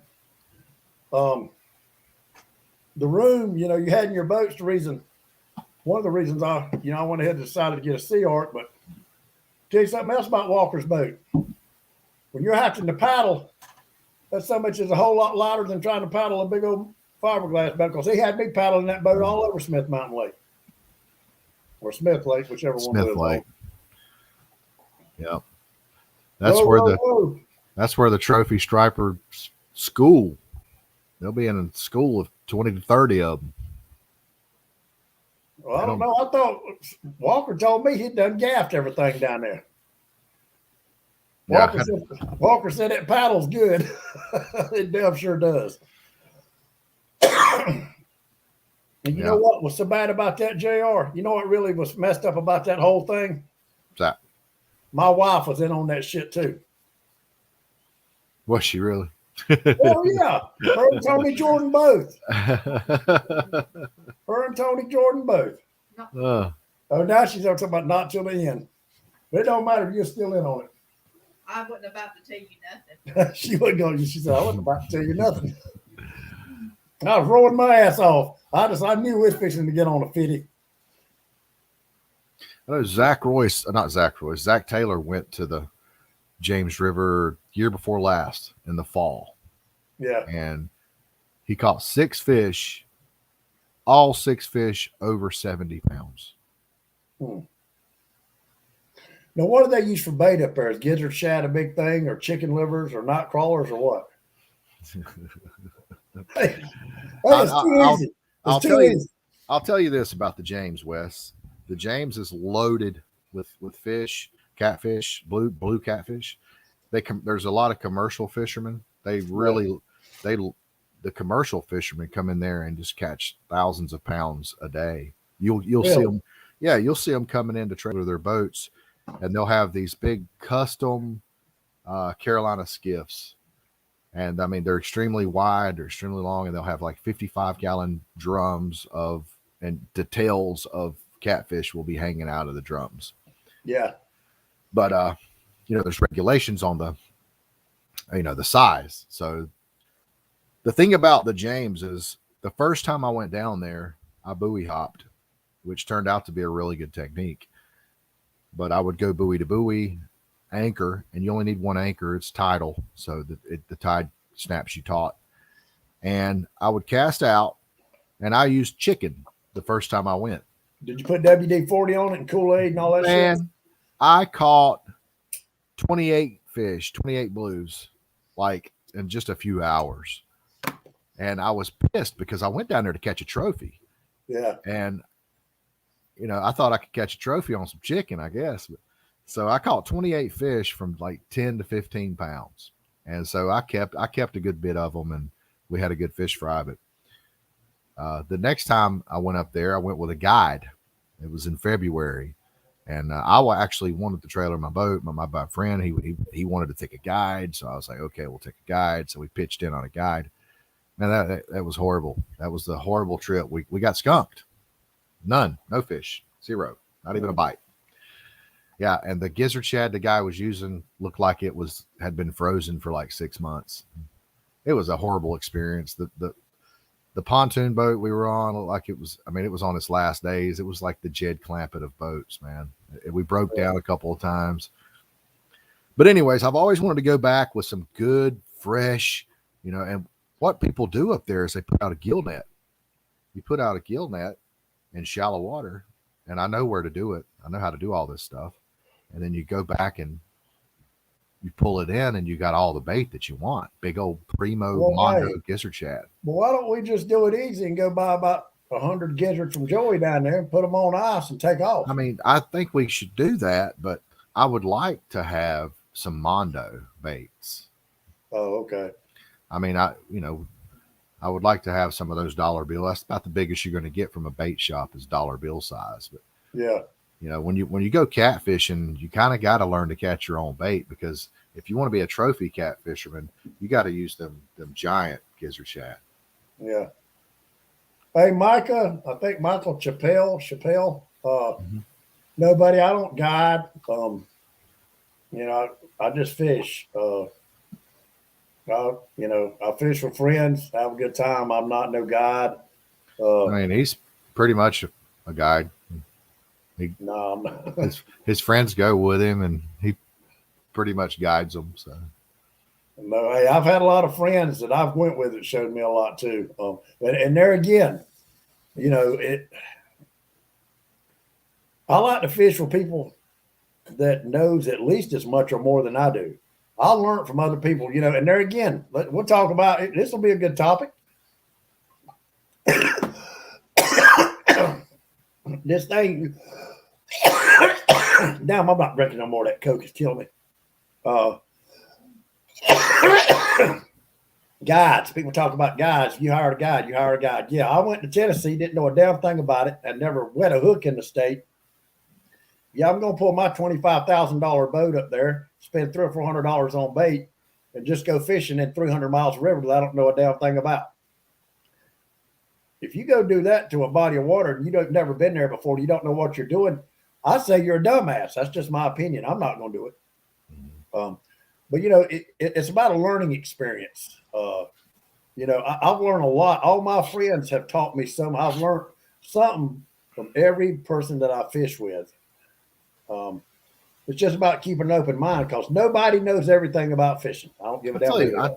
I'll tell you what makes me laugh is when a guide gets mad because of somebody that hires him as a guide to take them fishing, and then that person comes back and fishes their spots. Yeah. I mean, isn't that why you hire a guide? Is that not okay? I don't see the problem. Why is that a problem? Well, I'll tell you something, a man, and I'm not going to say who told me this because he's a guide, but he said he looks for two things before he takes people out fishing. He said most of his business came from Facebook. He said, I look on their Facebook. If they've got a boat and they've got a lot of money, I'm not going to put them on big fish. I don't give a damn. He said, I'll tell them, because he said, you're looking at the fact that if they've got money and they really like to fish and they've got a boat, they're going to come back and fish your spots. Right. Yeah. And he said, there's a few people that I later on, I did that too. But he said, most of your guides, most of them, if they know that you got a boat and they know that you got money, they're guessing that you're going to come back up there and fish your spots. You're not really paying them for much for technique and how you're doing it. It's just the information. Once that information is out there, it's out there. But, there again, you're talking about a striped bass. He's got a tail. Striped bass are the most elusive fish in fresh or salt water. That's a fact. Yeah, they travel God knows how many miles a year up and down that river system. Yeah, so it's that guide's job. It's that guide's job to stay on the fish. Yeah, and that's one of the benefits of getting a guide, hiring a guide is to learn where he fishes. I mean, I'm sorry, but that's a fact. That's one of the biggest reasons people get guides is to learn their spots. And people talk. If you're going to be a guide, you got to be good enough to maintain your livelihood. You have to make sure your livelihood is sustainable. And if you're dependent on spots, then you're probably not a very good guide. You know, everybody's talking about Jeff Hill and Billy Davis. You know, there again, call it what you want to. Jeff paid the man money. He showed Jeff a lot of spots. Those spots was well paid for. You Well know, paid for. yeah. And I think, you know, Jeff already knew how to striper fish. I think Jeff was really there again wanting information or spots more than anything. But there again, if you got the money and you pay for them, you know, don't hate on the man. You know, like they used to talk about Jeff Peel dropped more down pins than the seamstress. But, you know, hell, he paid for them. If you want to tell people what you paid for, that's fine. Yeah. But, you know, like I said, I've heard, you know, I had a guy tell me from Tennessee, he said, if I know for a fact a guy likes to striper fish, he's got money and he's got a boat, I'm not going to put him on where my big fish are. I mean, it's like You know? taking somebody to the tail race and them coming back to the tail race. I'm like, you know, that's totally okay. I mean, I could see if you got a dock light fishing, you know, Yeah. or brush pile fishing, you know, yeah, I could see that. I could see wanting to keep those spots secret. But I mean, as far as the Tennessee River goes and the Cumberland River and East Tennessee, Middle Tennessee, all these trophy striper destinations of Tennessee, there there are so many places to catch big striper in Tennessee. It's unreal. It's really a great place to fish. Michael Chappelle said, yeah, he just wants to catch a trophy. Well, in my opinion, this thing about 50-pound striper was, you know, it's kind of like a goal, I guess I set for myself, you know, because everybody, it's like if you caught a 50-pound fish, you were the shit. I know a lot of great fishermen that's never caught a 50-pound fish. They've caught 40s, 49s, 47s. I'm talking about slews of fish just that never caught a 50, you know. But, you know, everybody's deal of a trophy, or some people, a trophy is in the beholder of the catcher. You know, if you think that's a trophy fish to you, it's a big fish, you liked it, that's the biggest fish you've ever caught, that's your trophy. You know, a lot of people like to compare fish and compare size, but at the end of the day, you know, I've caught a lot of big fish. I can pat myself on the shoulder. Yeah, I've caught a lot of big fish. But, you know, a lot of people will never do that. But that was my trophy. Just because this man right here caught a littler fish, there's a lot of people knows a lot more about fishing than I did. That was where the luck came in. You're at the right place at the right time, the right fish is hungry and bites your hook, and you get him to the boat. Yeah, some of the best fishermen I know have never caught a. I mean, I know guys that can have forgotten more about striper fishing than I'll ever know, Yeah, and have never caught a striper over 20 pounds. yeah. You know, the size of the fish doesn't really. I mean, there's so much more to striper fishing than just trophy striper fishing. And you know, at the end of the day, Scott, I met Scott. I was looking at this comment. I'm sorry, Jr. You know, and but this is just my opinion, pound for pound. A 35 or 40-pound striper will fight you harder than a big old 50-pound striper or a pre-spawn fish that's got 20 pounds of belly, 20 pounds of eggs in her belly. Mm-hmm. You know, she might have a little bit more strength right there for a second, but as far as stamina and strength and running, a 40-pound fish is going to outfight a 50-pound fish. Yeah, I could see that. You know, it's just like a fat guy running against a skinny guy. I know when it comes to catfish, the teenage fish, like the upper teens, like 17, 18, 20-pound fish, they bite a lot harder than the trophy, like the 50-plus pound catfish. An 18-pound catfish will break your finger. Yeah. So, and, you know, and that's another reason there again, talking about cut baiting. You know, you want a big fish, I think your best chance is cut baiting, because a big old fat ass fish, he's looking for something lazy. Why would he have to? He's swimming around. I ain't gonna look. I don't have to work for this. Here's a big old piece of cut bait laying on the bottom. I just got to suck it up and eat it. I ain't got to chase it. I ain't got to try to kill it. And I ain't got to try to swallow it. It's already cut for me. I just eat it. That's why I still believe bigger fish are caught on cut bait than ever has been on planer boards. Mm-hmm. All right, guys. Well, we're going over an hour and a half now. So, Wes, I'm sleepy. You gonna let me get off this thing or what? You want me to leave you on here by yourself? Well, your buddy just got on here. Caleb Page said, "JR is my hero." Caleb. Just says. Hey, Caleb, what's going on, buddy? But you know, this trophy thing is just, you know, it's just, you know, it. Hell, my wife caught a 47-pound catfish. That's her trophy. She loved catching that fish. She had a good time catching it. Her biggest striper is 32 pounds. It like to pull her in the water. You know, I mean, I was 40 years old before I got a broke 30 on a freshwater striper. yeah. You know, my PB freshwater striper, Lori, was 20 pounds till I went with Drew. Drew finally put me on I think it was a 38 pounder. I don't think I know. It was a 38 pounder freshwater. That was a glorious, glorious day. But who put you on that 49 PB, baby? And Go then, ahead, say it. and then old Go ahead, say it. Wesley Rose put me on the big PB saltwater 49 pounder. That's right. Yes, sir. No salt water don't count to hear Perry tell it. It counts. I'll take saltwater. That's right. Caleb Page, I still love you too. I get mad at you sometime, but I still love you. Perry. If Perry said guides, wait a minute. Scott says salt water and guide fish don't count. Well, I thought that Perry, you changed your profile picture today, and you're holding up a 35-pound fish. Didn't Michael Walker put you on that? Wasn't that an Alabama fish? No, that was a Tennessee 30. Kind of reaction we're gonna get out of this. Oh man, the good old days. Reaction. That's why he said fact. I mean, back when I striper fish, there wasn't no. You did it on your own. I mean, you might have been able to read some forums or something on the internet, but there wasn't no Facebook. It wasn't no. I didn't know any of you guys. I was going up to the tail race, getting in line, pitching 4-inch herring up at the Bulls, thinking I was doing something.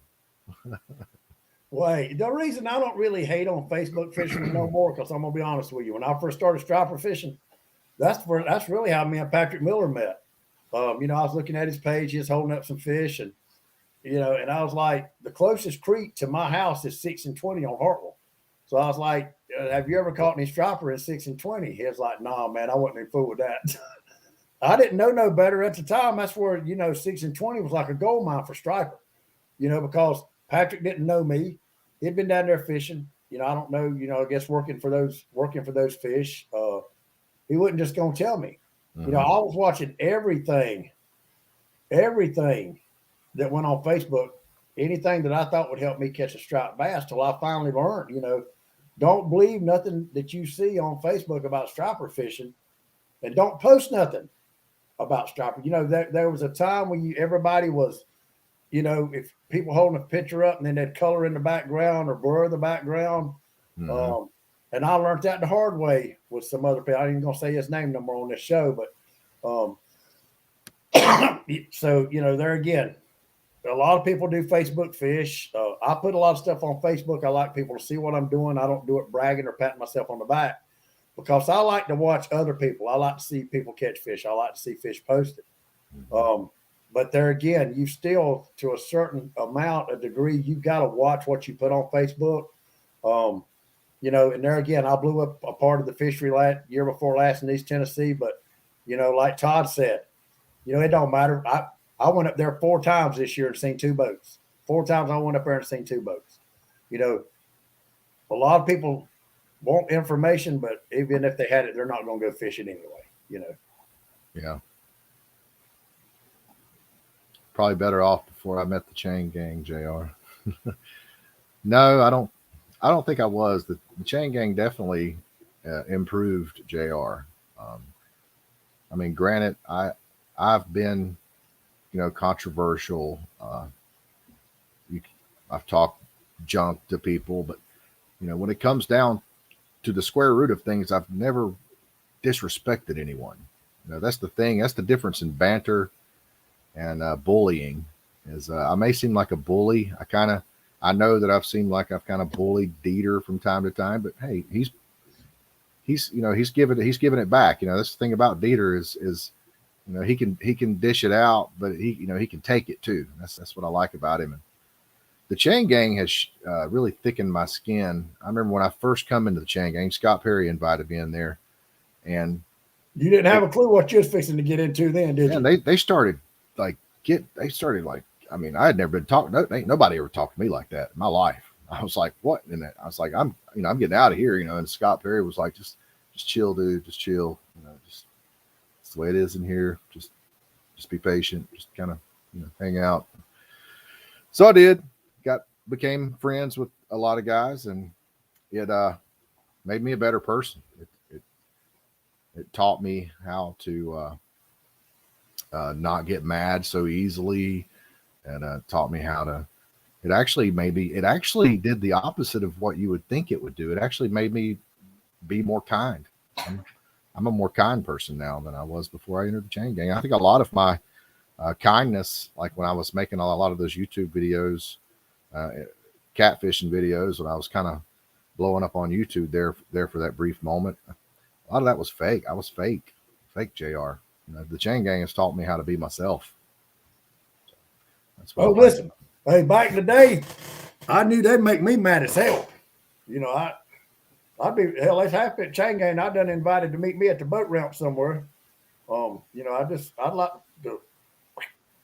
I mean, they do. Some guys take it too far. They take it too far. I'm not going to mention any names, but there's been a couple of guys take it too far with me. And what you got to learn is in this industry, and just really, if you're going to be a social media person, all different levels. If you're going to be a little small guy that kind of does it on the side as a hobby like myself, or if you're going to run it as a business like Dieter or Mark Cooper, one thing you got to learn is that not everybody's going to like you. And when you're going to have people that's going to severely disrespect you sometimes, and you have to block those people because you're not going to change their mind. You're not going to make them like you. You can't let it get to you. You just have to realize not everyone's going to like you. And those might be good people. I had a guy that disrespected me to the extreme, and I had to block him. And he's a good guy. I know he's a good guy. He's a good guy to all of his friends. He's done a lot of good things for people, but he just doesn't like JR. And for whatever reason, I don't know, but he's just one of those people that doesn't like me. So I had to block him out of my life. And that's what you have to do to those type of people. You can't, when they start to bring you down to their level and make you say things that you regret, that you have to look out for your mental health more than that. Mental health is important. I love Scott Perry. I'd say when I first started striper fishing, there's a few people that I trust with anything, especially as far as fishing. And that would be Scott Perry, Patrick Miller, Shane Howerton. Those three guys have been for when I first started in this. And hey, baby. Hey, hold on a minute. This fits. Scott, you said something the other day. You posted a meme that it was the chain gang all day long. I can't remember what it was, though. But anyway, these guys, Shane, when I first started fishing, I've told this story quite a few times. Long story short, Shane didn't know me from Adam. I put on Facebook that I just got a Carolina skiff. I just got it rigged. Now all I had to do, it's going to be about a month or soon. I need to get me some new rod and reels and some planer boards. I'd be ready to just pull planer boards. Well, him and Patrick were friends, and he's seen that thing I put on Facebook. Well, he called me, and long story short, Shane Howington didn't know me, had never met me before in his life. First time I met Shane Howington, he handed me 4 rods with Ambassador 6500 reels, 2 sets of planer boards, and a brand new Keeps Alive 30-gallon bait tank, and said, "Here, go fishing." And we've been friends ever since. But those 3 guys, I mean, you could tell them anything. I trust them with my life. There's 3 that, if I called them at 3:00 in the morning, any 3 of them, they would help me out. I don't know about Perry. He usually don't answer his phone, or he's always ever making plastic. But, there's just 3 people I know I can depend on. And I met them fishing. Some of the best people I've ever met in my life is through this sport. Amen. Tony, I see Caleb's on here. I've met Caleb a couple of times. Tony Caton, I've never met Tony. I've talked to him on the phone. Tony sent me a lot of stuff. Tony is a great guy. It's just some good people. You just and you got to take the good with the bad. There's a lot of people don't like me because I say what's on my mind. I don't give a damn. If you don't like me, you don't like me. There's a lot of people that do like you because of that too. But and if I say I like you, if I say you're my friend, I've got your back, and I'm gonna stand behind you 100%. It ain't just like I'm gonna be here for you, until the going gets tough, and then you're on your own.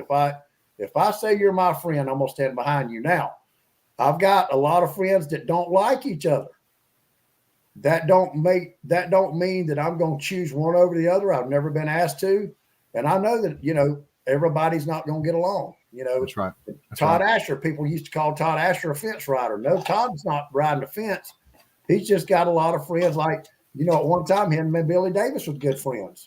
Right. I couldn't stand Billy Davis, but me and Todd were close. Billy and Todd were close, so they had a falling out. Yeah. Anybody that makes you have contingencies on their friendship, like if I didn't like Scott and you were friends with Scott, I would never be like, dude, I can't hang out with you. If you're going to be hanging out with Scott, I'm not going to be able to hang out with you. Yeah. I would never. I'm a grown man. I don't care about that. Exactly. That's high school stuff. Like I said, it's just people. And then, it's like with anything, JR, racing, fishing, hunting, no matter what you do, when you get a lot of people involved in anything, you're going to have disagreements. You're going to have haters. You're going to have people that's not going to get along. And Absolutely. That's just life. Hey, we're all just a bunch of weirdos, man. Yeah. We're all just a bunch of weirdos. None of us are normal. We all have some kind of mental issues, and we just try our best to enjoy this sport that obviously means so much to us. Isn't it awesome the way that the striper industry and the catfish industry, especially the catfish industry, it's just blown up. We got all these cat cons and we got all these big tournaments. We got these sponsors. We got all these boat manufacturers coming out with all these awesome boats and all these awesome rods. And yeah, it's weird. You would think that the mainstream, like Ugly Stick, for example, you would think that they would. Let me stop myself right there. You know what would be a smart thing to do for these guys that are coming out with all these new rods? We got the Striper Stealth, the Hellcat, we got the Mad Cat's Rock Stick. I mean, the list goes on. Okay, what is the most famous striper rod of all time? It's the Ugly Stick. It's the white Ugly Stick striper rod. I mean, that's what everybody has always used. That's what everybody's always. I mean, I look at those rods and they're nostalgic for me. I love them. I love especially the older ones with the pattern on them. Why don't they make a friggin' like BCF style, like Hellcat style rod with that pattern, that color, and that pattern? That would be sweet. Well, you're talking about a multi-billion-dollar corporate. I think Pure Fishing owns them now. Is that correct? Am I saying that right? Yeah, Shakespeare, Pure Fishing owns them. Fishing. Yeah. And you're talking about a multi-billion-dollar corporation, and I guess they figure they just don't need the money no more. They've got a product they're selling, and people still buying the shit out of it, so they don't want to change nothing. I'm guessing. I don't know. But yeah, I don't think, as far as I know, now that you mentioned that, like in all the fishing shows, we're talking about the sponsors, or how many sponsors, so many fishermen. I hardly ever, maybe on a bass or every now and then, you'd see Ugly Stick on there, but you hardly ever see anything that Shakespeare advertises or sponsors. Mm-hmm. Or Abu Garcia. I've never seen an Abu Garcia, nothing that they sponsor. But I guess they figure their sales are so high they don't need to sponsor. They don't need to get the product out. Can you ever remember? Tell me the last time you can ever remember watching a fishing show. When you say, and then it goes into credits, it says, this is brought to you by Yellowfin Boats, by Costa Sunglasses, by Sea Hunt Boats, by such and such hook, by Owner Hooks or Gamakatsu, blah, blah, blah. I've never seen an ambassador in a commercial as a sponsor. Abu Garcia. Yeah. Think about it. Yeah, I can't remember either. So, it's at the end of the day, though, it's about money. Everything goes back to the dollar.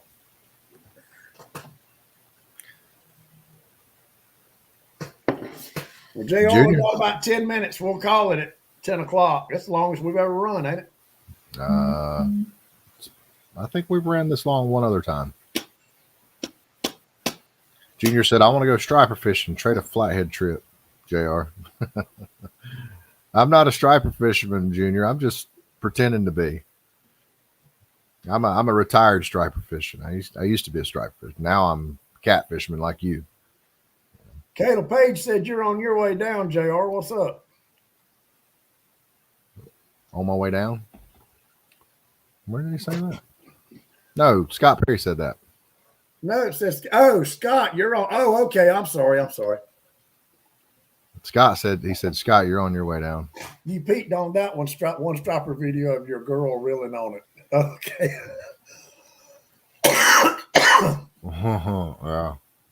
Yeah, that Perry has recently fired his YouTube channel back up.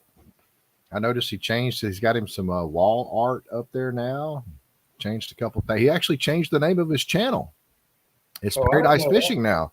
Yeah, it's Paradise Fishing now. It's not it was Mr. Piper 199. Yeah. Mm-hmm. Well, JR, let me ask you this. If you live close to I was thinking about doing this actually before I bought that Sea Art, and I kind of thought against it because I know across the board it's more expensive to fish saltwater. I don't give a damn if you live right on the water because then you got to upkeep of a trailer. Then of course you got a lot of stuff on a boat that's not made for salt. I mean, you're just going to have issues with your motor. Right. But I was thinking, I'm 4 hours from Myrtle Beach, exactly, to the motel we always stay at. Mm-hmm. And I'm about 3.5 hours to Tennessee. So I was thinking, well, for 30 more minutes riding, which will be an hour across the board there and back, I can fish in saltwater. Go out of Merle's Inlet, blah, blah, blah. If I got, say, like a big cuddy cabin, like a 26-foot, walk around, something like that. The fish are too small.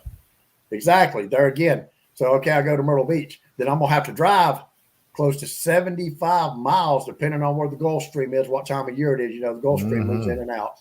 But at any given time, you're at least 65 to 70, sometimes 120 miles to get to the stream. Amen. Myrtle Beach. Amen. I've done it. Yes, sir. So, see, I started thinking about that, and I was like, well, hell, I'll have 3 times fuel just in a boat.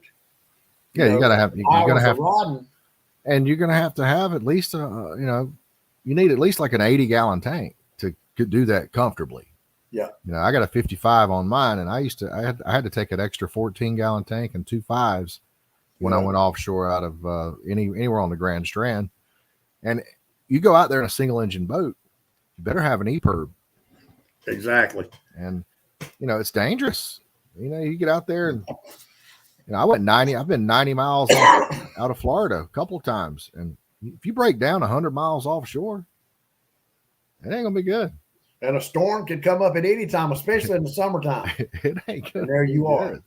Yeah, that's a rich man sport. You need at least twins.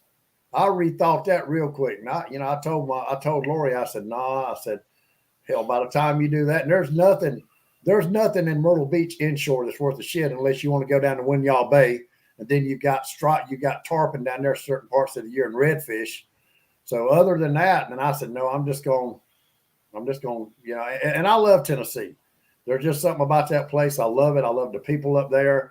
The place I stay there at Bo's Lodge, for what he charges a night per person to stay there, you got a 72-inch flat screen TV, a pool table, your own personal room, a full kitchen.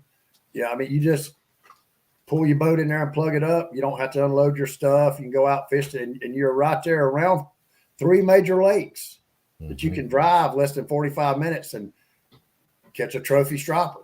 So, that's a choice. I'm glad I stuck with Tennessee now, 100%. Yep.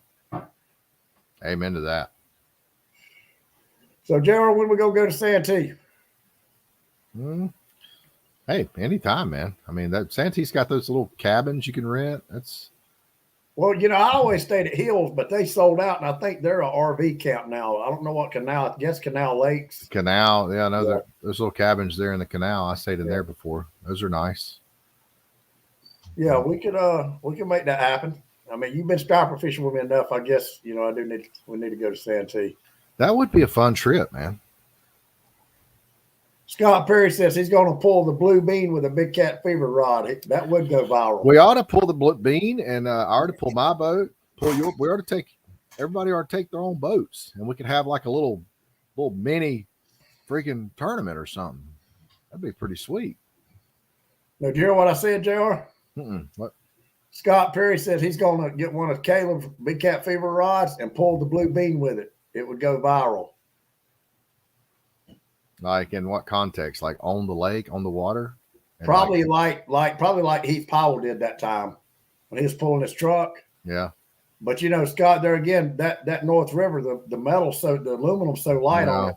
No, to go viral, you're going to have to step it up. I mean, that's been done too many times. I see. See if Jeff will let you pull it with pull Jeff's Hughes craft with it. That would probably get more views. I mean, we're going to have to get the drone out. We're going to have to get some shots and some different angles, and we're going to have to. It's going to have some kind of storyline to it. It can't just be just a truck pulling a line off a reel or a boat or whatever. You know, and there again, if you was pulling a boat, you know, like say like an Excel or a Sea Arc heavy gauge aluminum, you know, real heavy, you know what I'm saying? But you know, pulling Scott's boat with a Big Cat Fever rod, that really wouldn't be a challenge. You might as well just hook it up to a regular John boat. You know, I mean, yeah. Now a Hughes craft would be saying something. Yeah, exactly. I mean, they're thicker metal. You know, they're a good made boat. You know, the cabin's got more room. Yeah, more room in the cabin. It's just a much better made boat. I don't think me and Scott's gonna be friends after this show goes off. A Hughes craft is a Corvette, and a North River is a Chevette. Oh, is that what it is? Mm-hmm. I think Perry remember the old Chevrolet. Remember the old Chevrolet Corsicas? Oh yeah, you don't see any on the road today. You don't hardly see any on the road because they're all in the junkyard now. No, I seen one today at the red light smoking like a broke stove. Did you? Yeah, a burgundy one. Mm-hmm. A lot of them were burgundy. Naked girl pulling a boat with a Big Cat Fever. Yeah, Santee would be a fun trip. It'd be kind of hard to probably. I don't know. There's probably going to be vacancy on those cabins down there. Well, honestly, JR, you know, you've been striper fishing with me so much. I owe you a catfish trip. So you get ready here anytime. Let's say anytime after, because I'm going to fish the pre-spawn, of course, in Tennessee this year. And anytime after April, May, or June. Well, I mean, there's good catfish in Tennessee too.